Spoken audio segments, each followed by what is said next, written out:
Wisdom seekers, welcome. Imagine this: you are standing at the edge of a vast river.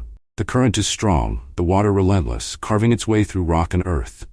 It does not stop for anything. The river flows with the sheer force of nature, indifferent to your presence, unaffected by your wishes. You reach out, trying to stop the current, to change its direction, but you soon realize the futility of your efforts. The river simply is. This is life. It flows, regardless of our attempts to control it, to mold it into what we want it to be. And herein lies the source of so much of our suffering, our resistance to the natural flow of things. We resist what is. We struggle against reality, clinging to fantasies of what could have been or should have been. But what if, instead of resisting, we learned to surrender? What if we made peace with the present moment and accepted life exactly as it is? This is not a passive resignation to fate, but an active decision to embrace reality with courage and wisdom. In today's journey, we will explore 10 powerful habits that can help you accept life as it is, fostering peace and resilience within. These habits are the keys to a life free of unnecessary suffering. They are the antidote to resistance, the doorway to freedom.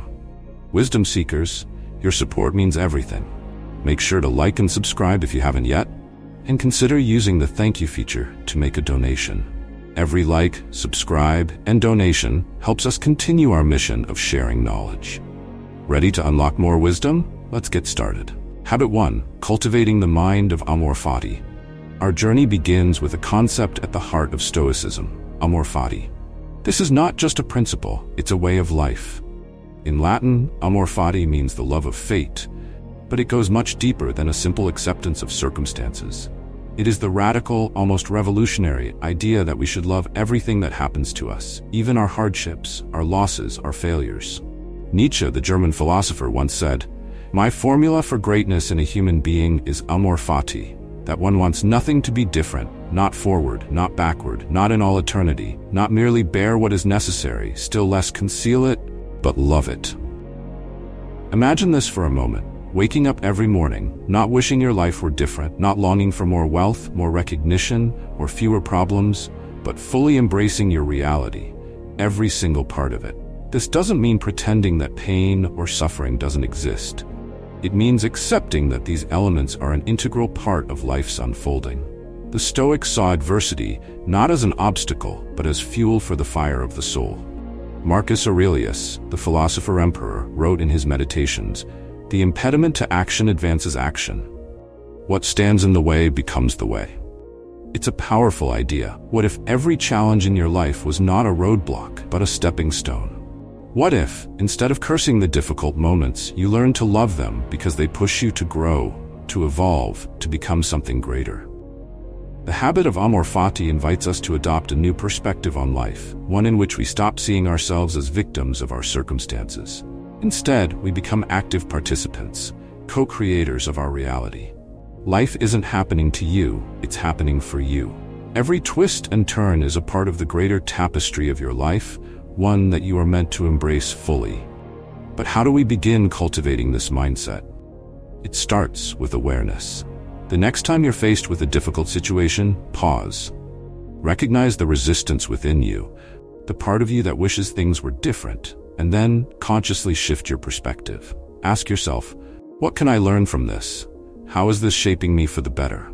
In time, you will find that even the hardest moments of life carry within them a hidden gift, a deeper purpose.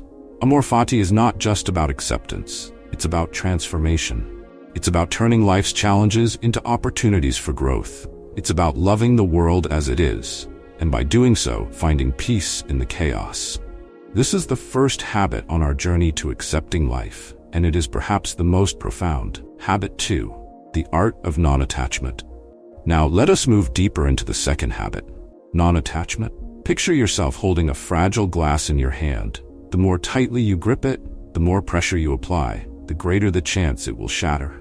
But if you hold it lightly, with just enough force to keep it steady, the glass remains intact. This is a metaphor for how we should approach life's desires, relationships, and goals, with lightness, with grace, with non-attachment. Non-attachment is not about indifference. It's not about giving up or detaching from the world around us. Instead, it is the practice of loosening our grip on outcomes and expectations.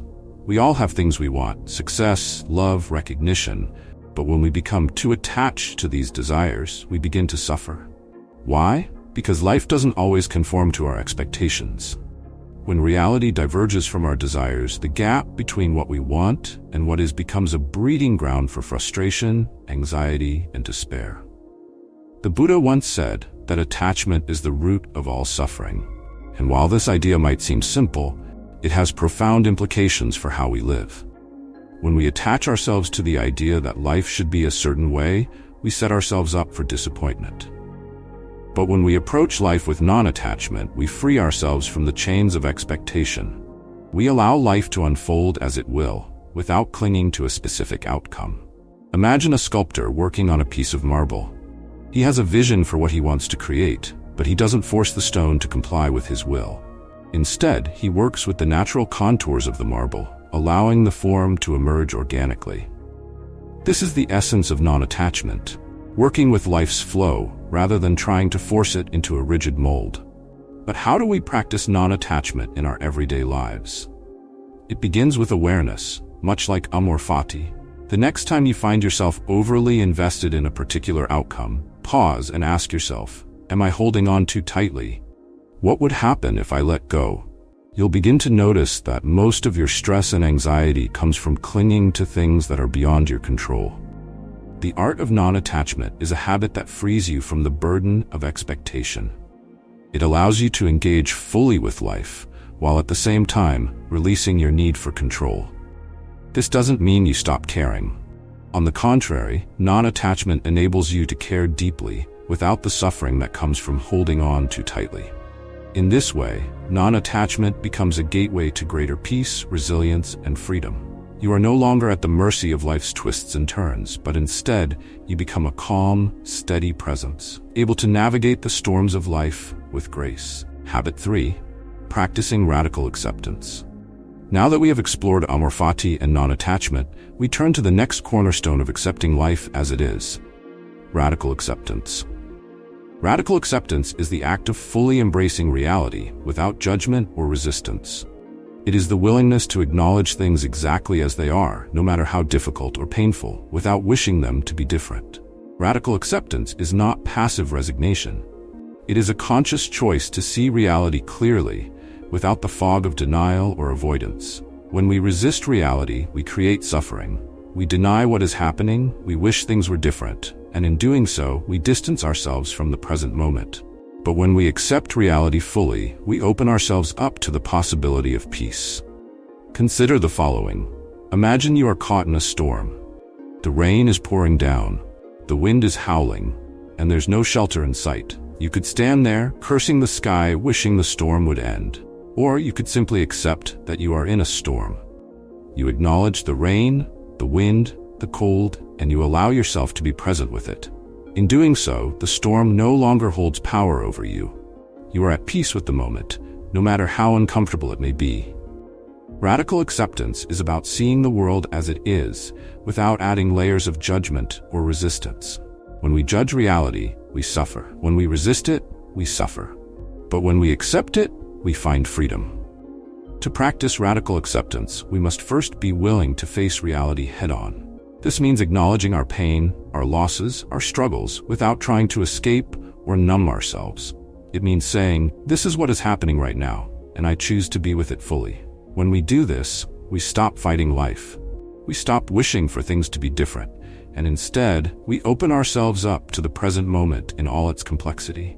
Radical acceptance is a practice of profound courage. It requires us to let go of our illusions and face the truth of our circumstances. But in doing so, we free ourselves from the chains of denial and resistance.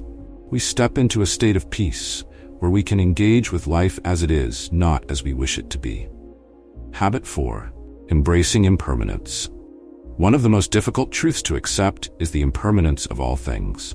We live in a world that is constantly changing, evolving, and flowing. Nothing stays the same, not even for a moment. The seasons change, our bodies age, relationships grow and fade, opportunities come and go. And yet, despite this reality, we cling to the illusion of permanence. We hold on to people, possessions, and experiences as if they will last forever. But this attachment to permanence only leads to suffering. The philosopher Heraclitus once said, "You cannot step into the same river twice, for other waters are continually flowing." His words remind us that life is in a constant state of flux, and the more we resist this truth, the more we will suffer.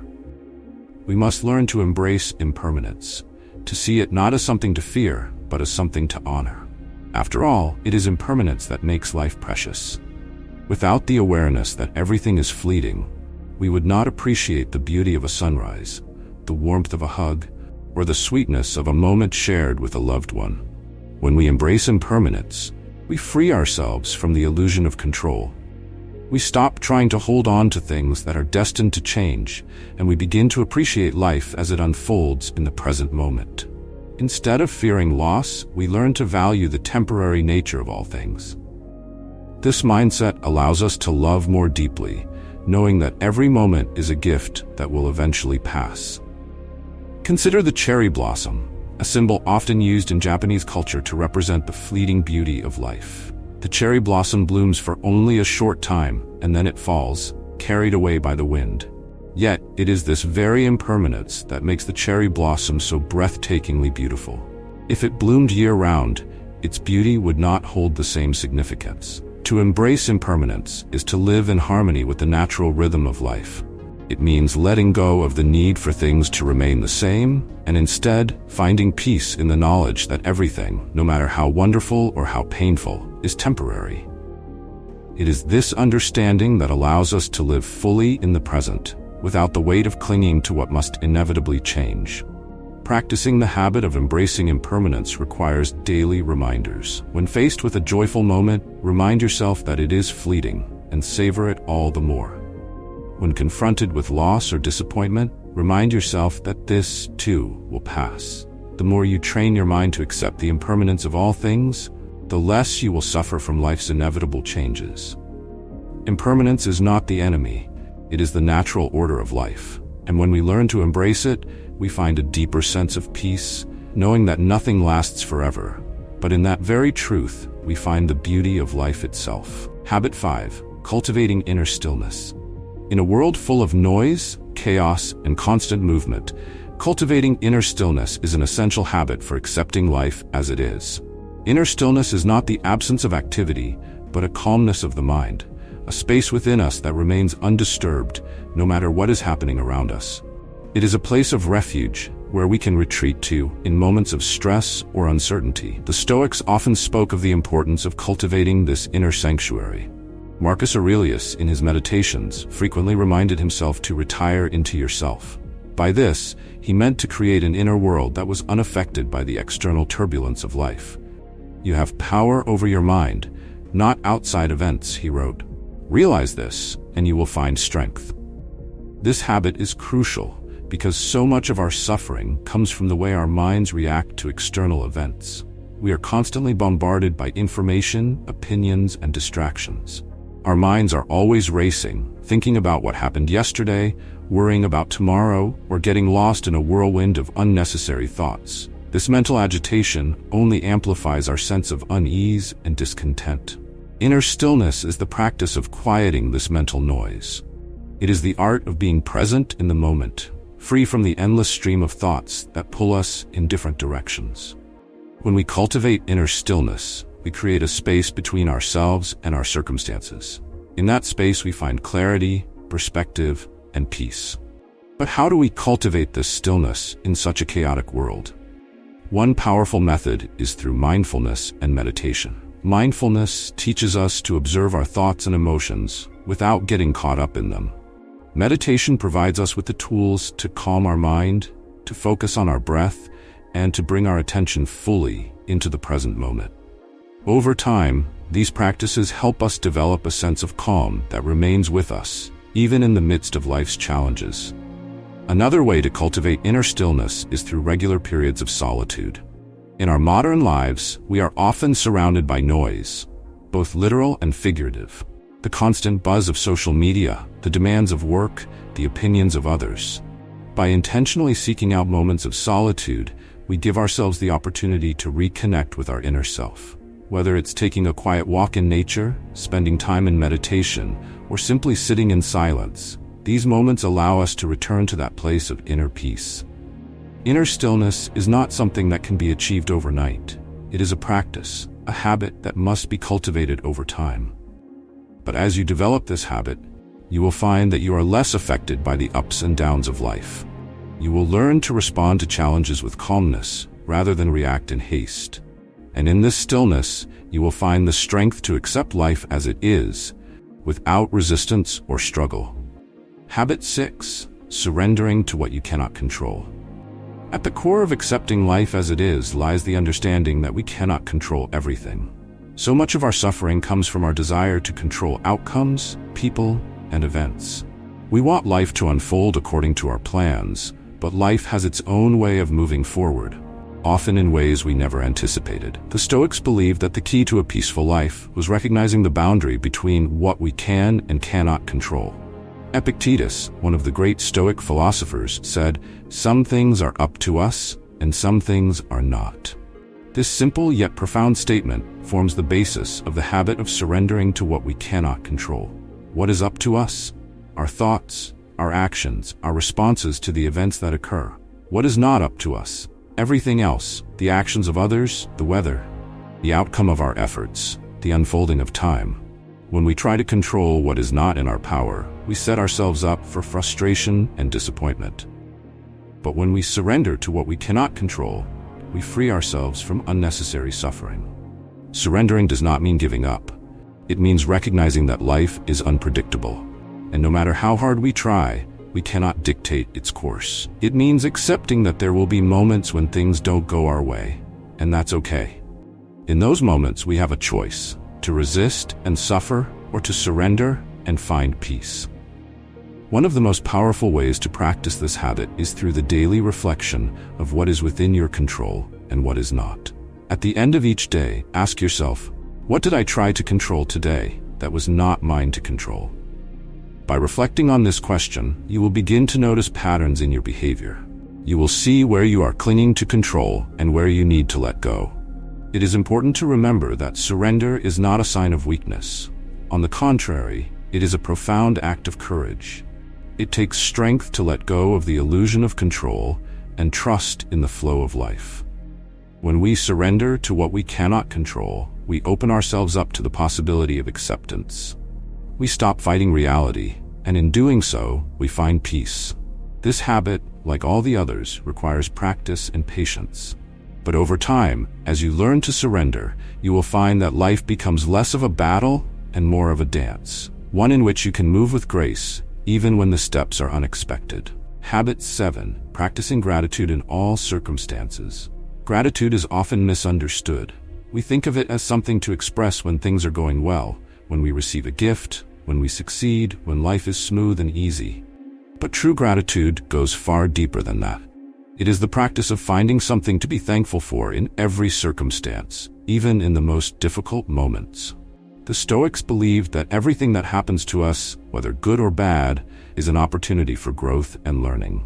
Marcus Aurelius wrote, "The universe is change. Our life is what our thoughts make it."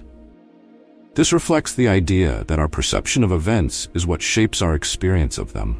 When we practice gratitude, we train our minds to see the good in every situation, even when it's hard to find.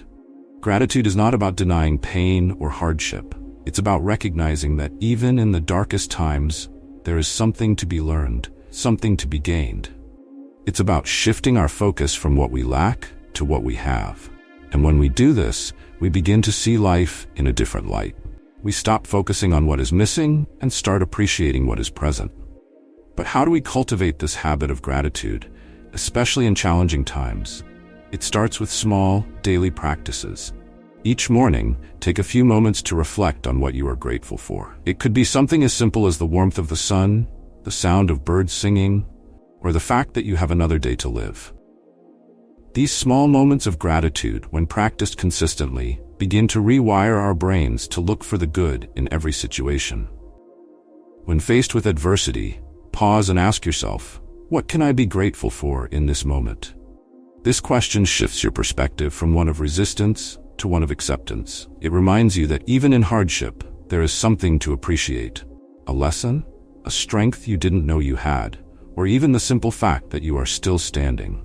Gratitude is a powerful tool for accepting life as it is because it shifts your focus from what is lacking to what is abundant. It helps you find peace in the present moment, no matter what is happening around you. And in this way, gratitude becomes a practice of resilience. It strengthens your ability to face life's challenges with grace and acceptance. Habit 8. Reframing failure as growth. Failure is a part of life that we often resist. We see it as something negative, something to be avoided at all costs. But what if failure wasn't something to fear, but something to embrace? What if every failure was simply a stepping stone on the path to growth? The Stoics understood this deeply. Seneca, another great Stoic philosopher, wrote, "Difficulties strengthen the mind as labor does the body." He saw failure and hardship not as setbacks, but as opportunities to build resilience, to strengthen our character, and to learn valuable lessons. In our culture, we are often taught that success is the goal and failure is the enemy. But this mindset creates a fear of failure that holds us back from taking risks, from trying new things, from pursuing our dreams. We become so afraid of making mistakes that we avoid the very experiences that could lead to our greatest growth. Reframing failure as growth requires a fundamental shift in how we view mistakes and setbacks. Instead of seeing them as signs of weakness or incompetence, we can begin to see them as essential parts of the learning process. Every time we fail, we are given an opportunity to learn something new, to improve, to grow. Consider the story of Thomas Edison, who famously failed thousands of times before inventing the light bulb. When asked about his failures, he replied, "I have not failed. I've just found 10,000 ways that won't work." His ability to reframe failure as part of the journey is what allowed him to persevere and eventually succeed. The habit of reframing failure as growth is not about minimizing the pain of failure. It's about recognizing that failure is not the end of the road, but a necessary step on the path to success. When you fail, instead of beating yourself up or giving up, ask yourself, what can I learn from this? How can this failure make me stronger? This shift in mindset allows you to approach life with curiosity and openness. You become less afraid of taking risks, less attached to the idea of perfection, and more willing to embrace the unknown. And in this way, failure becomes not something to fear, but something to welcome as a teacher and a guide. Habit 9. Developing patience with life's timing. Life often unfolds in ways that we cannot predict or control. We set goals, we make plans, and yet, life seems to have its own timetable. This can be incredibly frustrating, especially when we feel like we are doing everything right, but things aren't happening as quickly as we'd like. We want success now, we want answers now, we want everything to fall into place immediately. But life doesn't work that way. One of the most valuable habits for accepting life as it is the habit of developing patience with life's timing. Patience is not just the ability to wait, but the ability to wait with grace and acceptance, trusting that everything is unfolding as it should, even if we cannot see it in the moment. The Stoic philosopher Epictetus reminds us, no great thing is created suddenly, any more than a bunch of grapes or a fig. If you tell me that you desire a fig, I answer you that there must be time. Let it first blossom, then bear fruit, then ripen. His words reflect a deep understanding of the natural rhythms of life. Just as a tree takes time to grow, to blossom, and to bear fruit, so too do our lives require time to unfold. When we practice patience, we stop rushing through life, trying to force things to happen before their time. We learn to trust that everything is happening as it should, even if we can't see the full picture. This trust allows us to let go of the need for immediate results and to find peace in the process. Developing patience with life's timing requires us to let go of our attachment to specific outcomes and timelines. It means accepting that we may not always get what we want when we want it, but that doesn't mean we won't get it in time. Patience teaches us to enjoy the journey rather than fixating on the destination. To cultivate this habit, practice slowing down. When you feel yourself getting frustrated or impatient, take a deep breath and remind yourself that life unfolds in its own time. Trust that the things meant for you will come, and that sometimes delays are necessary for growth. Patience is a form of wisdom. It teaches us that life is not a race, but a process, a series of moments, each with its own purpose and timing. When we develop patience, we learn to accept life's timing with grace, knowing that everything happens in its own perfect time. Habit 10. Letting go of the need for approval. The final habit on our journey to accepting life as it is one of the most liberating. Letting go of the need for approval. So much of our suffering comes from our desire to be liked, to be accepted, to be validated by others. We live in a world where external validation is highly prized. Social media likes, accolades, compliments. But when we base our self-worth on the approval of others, we give away our power. The Stoics understood the importance of inner approval. Marcus Aurelius wrote, "It never ceases to amaze me. We all love ourselves more than other people, but care more about their opinions than our own." This habit is about reclaiming your inner authority, learning to trust yourself and your own judgment, rather than seeking validation from the outside world. When you let go of the need for approval, you free yourself from the constant pressure to perform, to conform, to live up to other people's expectations. You begin to live authentically, according to your own values and principles, rather than trying to fit into a mold created by others. Letting go of the need for approval is not easy. We are social creatures, and the desire for connection and validation is deeply ingrained in us. But when we rely on external approval to feel good about ourselves, we become slaves to the opinions of others. We lose touch with our own inner compass, and we begin to live for others rather than for ourselves. The key to breaking free from this need is to cultivate self-approval. This means learning to validate yourself, to trust your own judgment, and to find your sense of worth from within, rather than from the outside world.